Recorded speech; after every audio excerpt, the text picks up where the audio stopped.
Dobry dzień, and that's all my Czech. So I will speak in English. Forgive me for that, but trust me, it's better for you if I speak in English. The other language would be Hungarian. I live in Hungary, so I work in Budapest within Gemalto, and my responsibility is mainly to help the banks, help the partners to find the right authentication solution for an e-banking, for a mobile banking authentication platform. Okay. Today I brought you a generic presentation which will help you to understand what is the market trend in terms of threats, what is the actual environment that we are working today together with the banks and together with our partners. And on top of that, I will try to show you the threats and the mitigation efforts that we are doing to help our customers to win the fight in short and in long term at the same time. Okay. With that, first of all, I would like to show you some of the frauds that are out there. These examples are primarily focusing on internet bank, mobile bank, so e-banking platforms. But of course, the same kind of attacks might occur to any digital environment. Okay. What you can see on this chart, this is one of my favorite charts because it sums up very much what is the field that we are working in and what are the actions that we can help to mitigate these problems. And under the arrow you can find certain attacks, and from the left to the right you see from the least complex to the most complex. I will definitely not go into each and every of these into details, but I will show you some of them, at least the most important and the most popular one amongst the fraudsters. On top of the arrow you find the mitigation actions. So I will tell a few words about those as well later.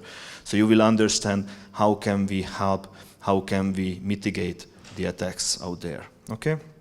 The first one is most probably the most well-known one, and maybe the most advanced in terms of year, is the phishing attack. Okay, so what happens with the phishing attack? It's very simple. The bad guy is sending out a mail, or actually lots of mail, a lot of mails to customers, to potential victims, with some kind of security warning message asking them to do something on the bank side. And they also provide a link or a reference to the bank website. But this is not really a website. No, this is the bank's website, but it's a fake server. Okay. So the customer goes there, provides some credentials, some information, some personal information, and then the bad guy is able to collect this information and use them on the real side. So this is very simple, but very sophisticated in terms of success rates. Okay. The problem with there are many problems with the phishing attack. The first of all, that even in this room, it's very much well known. If you look at a research, it shows that 76%, so approximately 3 out of 4 people knows about phishing attack. So it means that there is still 1 out of 4 who doesn't know that phishing attacks exist. My other problem is that we still don't know how many of these 3 will be able to realize when there is a phishing attack being committed against him or her. So it means that the potential victims for the phishing attack is still very, very, very large. And the other problem is that phishing attack is relatively old. I've told you it's more than 10 years old, but still very active, very successful. And I'm pretty sure that even in this country, there are every day, all the banks are facing phishing attacks. Okay? Not sometimes serious one, usually Christmas time, there are some peaks, we realized. But I expect that every day there are some phishing sites that are starting to collect some information. Maybe not only a bank site, but maybe some other sites, Facebook or Google. But definitely the phishing attack is very, very active even today.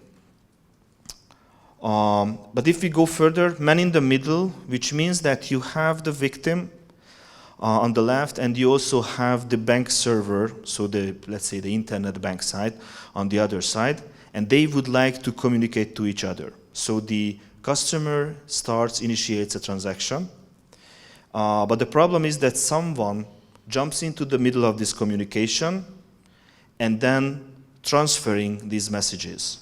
But apart from simply just transferring the message, they are able to modify the messages as well. So in this case, the transaction is planned to be something, but in the meantime, someone jumped in the communication, modified the message, and asked something else from the bank to fulfill.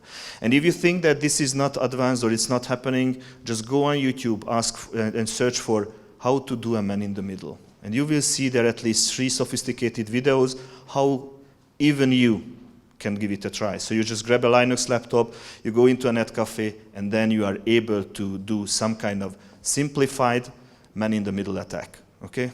So what you need a couple of open source tools. So the problem is with this that man-in-the-middle attack a couple of years ago went open source. So it means that this doesn't need a sophisticated brain to develop something because the tools are already there. So how to do a man in the middle, search on YouTube, you will find some videos. The other problem, and this is definitely very popular in this region, is the Zeus in the mobile, or other named Zitmo attack. What happens here is that earlier it was enough to infect the PC, and then the internet bank web page were in danger only. So the bank started to do some kind of other channel, channel for the verification. And the most commonly used, even today, is the SMS OTP. So the one-time password, so a dynamic password sent from the bank for one single entry via an SMS gateway. Okay? The problem is that this SMS OTP is dead because it's in very much danger. What's happening here that instead of just simply infecting the computer, with this SMS OTP attack, the fraudsters are attacking the mobile phone as well, the smartphone. And if you may say, but it's quite difficult because how you can infect 2 things from one single person? Well, it's not that difficult. What they can do, similarly as to a phishing attack, they send the customer some kind of warning note that you need to enhance your smartphone security. We have an antivirus program, or we have a certificate program that you need to install on your computer and on your smartphone. So what you need, just tell us your phone number. And then the customer says, hey, the phone number is not very secure information. I can give it especially to my bank. So once they type in their phone number, immediately they receive an SMS with a link to an application that they need to install onto their smartphone. Okay? And once the smartphone is infected, then the fraudsters are able to transfer or understand the messages, so they can get full control on the messaging service inside the mobile. And based on certain patterns, they are able to filter out the SMS OTP messages and forward them automatically. So it means that they initiate a transaction, and then when the SMS being sent by the bank to the customer, then the customer doesn't even realize this SMS because the SMS service by this virus is automatically forwarded to the fraudster. And the problem is that now this SMS, this Zeus in the mobile, is getting more and more advanced. It happened a couple of years ago, so it started even, I think, 5 years ago. The first documented cases were in Poland or Spain. These 2 countries are battling, but it means that in this region it was very major, this attack. So it means that whenever we are talking about Zeus in the mobile, we are talking about a very, very old attack, which means it's evaluating a lot. Earlier phase, it was very, very simple note, very simple message with very bad language. So lots of customers realized that the language was not a native language. So they did not provide all the information. But now it's very sophisticated, and even now the service what they use, they are not forwarding the SMS in a message, but they are using the HTTP or the HTTPS connection, which means that even in the SMS list or even in the SMS costs, you will not realize during the monthly bills. So it means that it's getting more and more sophisticated. And a couple of years ago, this is how you use it. And a couple of years ago, 4 Euro countries were impacted very much by the attack named Eurograbber. It was a Zeus in the mobile attack, specifically to Euro countries. That's why the name is Eurograbber. And they were able to steal 36 million euros in a couple of weeks. From 4 countries, multiple banks, and a couple of 10,000 users impacted. So it's very, very dangerous across the globe, okay? And the problem is that Zeus in the mobile, as I've mentioned, is getting more and more sophisticated, and now it's already available as a service. So it means the bad guys doesn't even need to do some kind of work for that, but they just go to certain forums, they order the service, and they enjoy the result. So it's crazy how well defined this business is. That's the bad news. So okay, this is the bad news part. The good news is that we have certain actions and certain mitigation activities that are able to solve these problems. Multi-factor authentication, most probably some of you already know what it is. Multi-factor means that for authenticating yourself, you are using something that you know, which can be a user ID, can be date of birth, can be a password, can be anything which is a static information.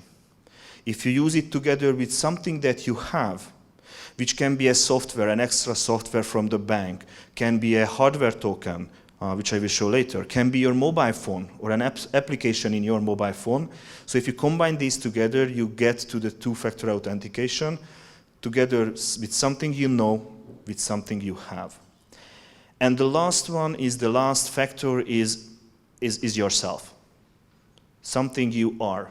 And here we definitely use the biometrics. So it can be an iris, it can be the vein, it can be the fingerprint, or it can be even the face or the voice of the person. So if we use together these factors, then we are increasing the security level to a level which is very, very successful against the attacks. And later I will show you how.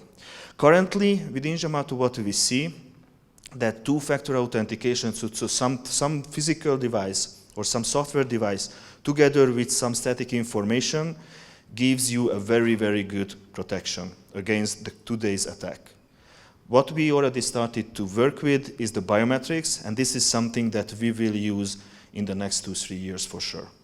Okay? But for the time being, I am focusing on now the two-factor authentication. And how it's being done, what are the different methods?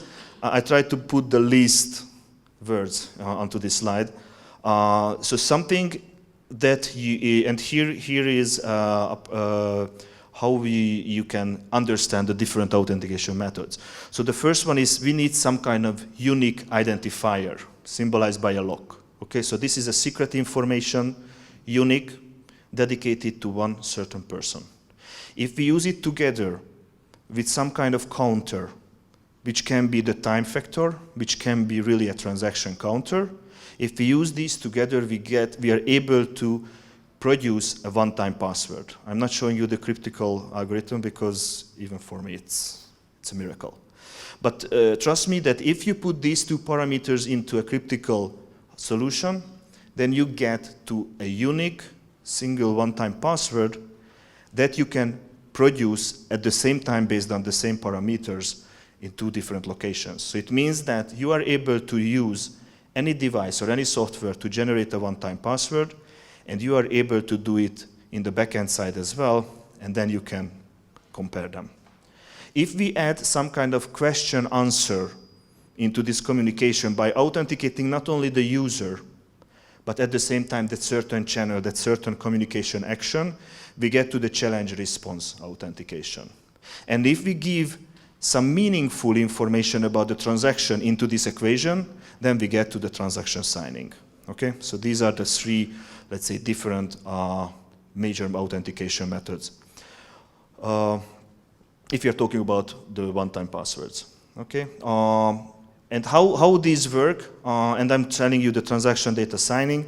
So it means that you, on the left side, you see a simplified internet bank or authentication layer, where you are collecting certain information, in this case some transaction data, and what you do, you are using this exactly the same data in the user hands.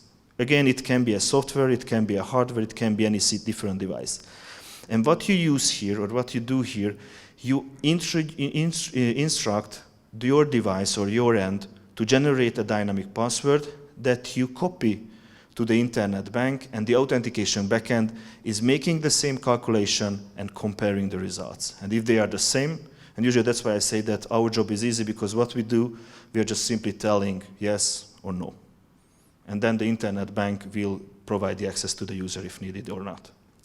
Okay, so that's how it's being done in reality. Later I will show you, I have some demo as well, so I will show you how it works in a demonstrative environment. And how we are able to support this kind of requests or this kind of needs. We are supporting this by creating a kind of suite for the end customer, which includes not only the backend, but the front-end devices, including all the methods around it. Okay. So here, usually this is what I give to banks, because this helps them to understand the scope of the project. This is the graph we call lasagna, because it's a layered structure, and it helps you from layer to layer to understand what are the requirements inside the bank, what is the scope, what you would like to primarily focus, and what you don't want to focus on. Okay. Devices, definitely, it's late in the afternoon and you are after lunch, so I'm not taking into a tour of our devices. But this is just a list of our possibilities. And you can see we have, based on certain authentication solutions, we have quite some nice offers. Later we can provide some information if it's needed. So what we offer is really for the e-banking, we are offering a solution that is able to give protection for your e-banking environment. And in this case, we try to provide you the highest possibility in terms of security for the PC or for the tablet. But at the same time, we are trying to provide, because mobile banks are getting more and more popular, so we are trying to give protection possibilities for the mobile platform as well. And it is very interesting to see that while in the Nordic countries, and in the UK, for instance, the people are very much understood the risk, that the risk to lose the virtual money is very high. And this is not a mistake, it's not an accident, it is happening because these countries moving towards the cashless world, which means that 95% of the cases are without cash. So if they pay for something, they use their cards, or they transfer money, or they use a virtual card to buy something over the internet, okay? Which means that earlier, when there were real money involved in the daily purchasing, then definitely the pickpockets were very active in these countries. But since the country moved to the least cash possible, now all these people disappeared and new guys arrived. And the new guys are the fraudsters who are using the activities that I have shown you earlier. Man in the middle, man in the browser, phishing attack, and so forth. Okay? So what we need to do now in these countries is to give them sophisticated, advanced protection. And for that, what we are able to help with is extra devices. So in these countries, the extra devices are well accepted. If you go to a UK bank and you say, I want a bank account, then they give you an entry package. And inside the entry package, you will find some kind of card reader or some kind of token, which gives access to the internet bank. Without that extra device, you cannot reach the internet bank. Okay? So no static password, no SMS is allowed in these countries. Of course, I understand that this area of the world, including Central Eastern Europe and even some of Central Europe's German-speaking countries, they are not always happy with an extra device, because what the people wants to do, they go home, they take the mobile, that's the first thing. Second, the key, and maybe they take a wallet as well. But that's all. They don't want to travel with anything else, okay?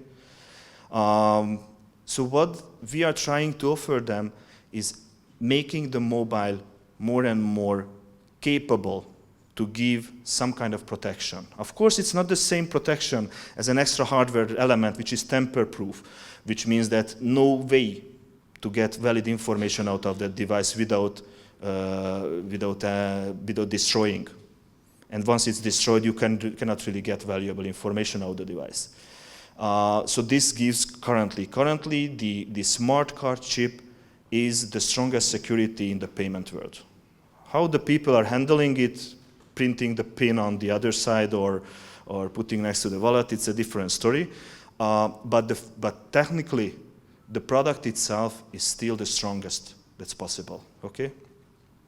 But we cannot tell the same from mobile side. But within Gemalto, what we try to do, and we are quite successful in that, is to bring this software, this mobile software platform, nearly to the same level than a physical one, okay? And how we did that, we first of all, we grabbed and created a model based on the smart card, how the smart cards work, and we tried to map this solution into a mobile solution, okay? And then we created a capability, a software development capability that any bank or any customer, any mobile developer can add to their mobile platform. And then inside that native application, we are able to provide a multi-factor authentication.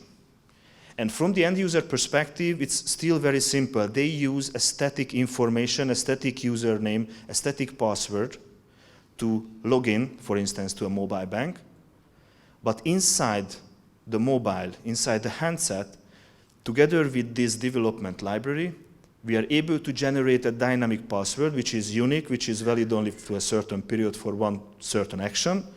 And we travel this dynamic password or this dynamic key through the unsecured channel to the bank, okay? Again, from customer side, it's very simple. They just use a PIN like they use with the bank card. But in the background, there is a strong cryptical algorithm which is able to calculate it, form it into a very strong security, okay? On top of that, of course, we try to make certain actions and certain activities inside the mobile. For instance, we try to identify if it's a jailbroken or rooted device, which means that some third-party application may have control on the work inside the mobile. Or we are trying to figure out what are the possibilities for fraudsters. So we try to identify the environment fully, and we use as much elements for the keys storage about the environment as possible, okay? So together with this, we are able to recreate a similar strong authentication inside the mobile, but for the end users, it's nearly seamless, okay? So they don't really see it. And then, together with this solution, we are able to create a kind of ecosystem. So many times they ask, okay, what is the difference? Because, to be honest to you, this is the world where the other security experts are working as well. And these are the solutions they use as well. How we are differentiating ourselves from them is really to provide an ecosystem. Provide a full, complex solution that is able to protect you from the one end to the other end. And if you can remember, SafeNet acquisition or SafeNet merge together with Gemalto is a similar action to make sure that we are able to provide not only the edge, but also the core of the security in one single package. Okay?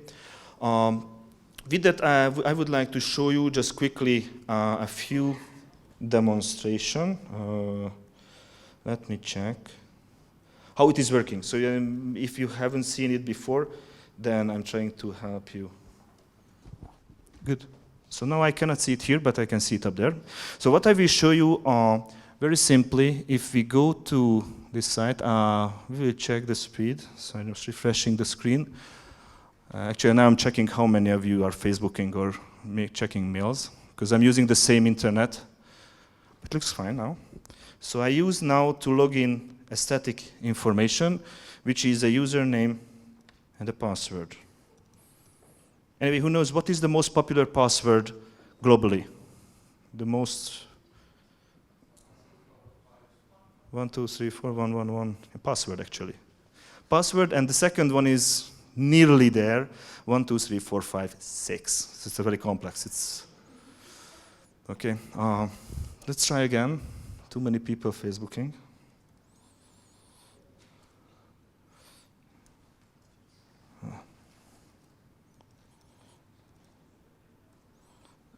I hope I didn't mistype. Good. So this was the static. Very simple, very well-known, very popular. 95% or even 99% of the population use the same login for Google Mail. Okay. So what I will show you now, how we can improve that. So maybe you remember that stealing static password is not very difficult. You just send them a phishing mail and you tell, hey, tell me your username and your static password. And the user says, hey, why not? So for that, we can go for, let's say, an advanced login or a simple login, doesn't really matter. But what we can do here, I can instruct my device to give me a password because I need to log in a secure way. So in this case, I'm showing how you can do it with the mobile. So for the mobile, very simple. I just launched the application, which you can see up there. I press the login button. And then I just copy the challenge code from there, which is, oh, I can move around, that's good. So it's 628. Oh, thank you. That's it, okay. Was it good? Yeah, actually, we will see. PIN, most popular PIN. No, it's the second one. It's 1, 2, 3, 4. So if you find a bank card, try 1, 2, 3, 4, 2%. 2%. So if you find 100 cards, most probably one or at least one, but maybe two will work with the 1, 2, 3, 4. Okay. So now then we have the password. So I just need to use this in the response field, and it says, oh, I have 6 seconds. So I'm not quick enough today, so forgive me. I need to wait for that. But this is the time-based. So I didn't talk about that. Time-based, it means that one of the factor elements inside the calculation is the time. In this case, the time of the mobile and time of the server. Okay? There is another one, which is the event-based. That's what you use when you use your bank card, when a factor is a transaction counter. Okay? Which is always increased by 1 once you used it. So you go to an ATM, you use the bank card, and you increase the transaction counter. You go to another one, then another one is used. Okay? So that's so simple. Oh, now I have lots of. So what I need to do, oh, okay, I'm over there. So I just use 4, 1, 5, 2, 6, 2, 4, and 9. And I think pressing enter is okay. Is it loading? Yeah, it's loading. Oh, successful. Good. So I logged in. So difference was not too big because I have used the same two fields, user ID and the password. But in this case, the password was a dynamic password. And you could see what I could do in the mobile, a few steps only. Okay? And here we're really talking about an advanced authentication because we have not only authenticated a certain password, which can be stolen by a phishing attack, but we have used an advanced password which was based on some kind of communication between me and the authentication server. So let's make a transaction as well. So back to this one. So I'm just quickly, and this is the last example, so I'm not blocking you too much from the break. So what I do here, I put together some very simple transaction. Okay. Let's put here some nice money. Transfer. Usually the audience is asking for certain bank accounts here, but I'm just using the test account, okay?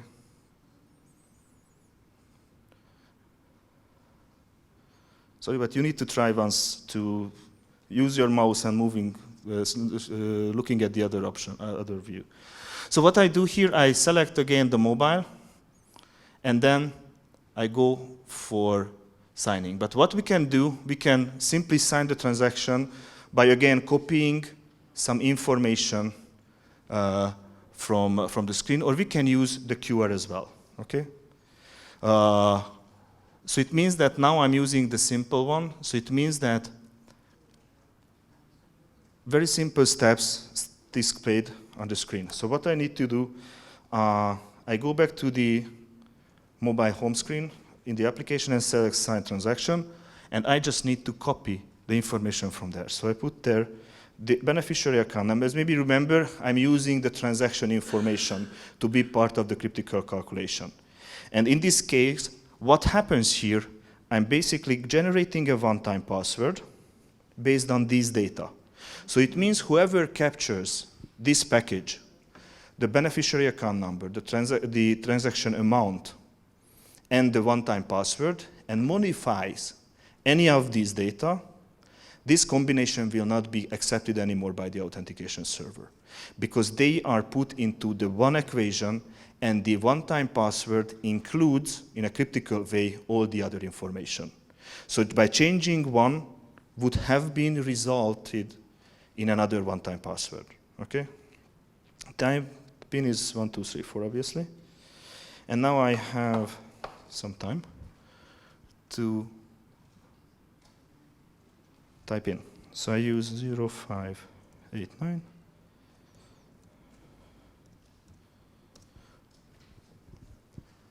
Transfer successful. So let's just do some, because I know you don't really trust me, because this is the first time we meet. So I'm just trying with another device. In this case, I select the same, like this one. And then I just type in something, okay? So let's see, 1, 2, 3, 4, 5, 6, 7, 8. And then here you can see below that the response is incorrect. So you can see that it was really a password that was accepted by the designer. So what I wanted to show you today that the attacks there are very serious, are not there from yesterday. They are very advanced. They started 10 or even more years ago, okay? Which means that they are advanced enough to treat even the most serious customers as well, okay? But I've also shown you how we can get protection against these. What are the tools, what are the methods that we are able to provide you, and what are the softwares and hardware solutions that are able to give such protection, okay? And maybe this helps you to understand how you can get protection as well. So whenever your bank, or you as a bank, we try to do such project, then it will be much easier for you to understand how they are related to each other and what is the theory behind it. So with that, let me thank you very much for your attention, especially after the lunch. I think it was Thomas who woke you up. So Thomas, thank you very much for giving a good presentation for the audience. So I couldn't even see one sleeping person here. So it's very good news. So I really appreciate that. And with that, thank you very much. And I open it for a break, if it's true. Thank you. Thank you too. Thanks.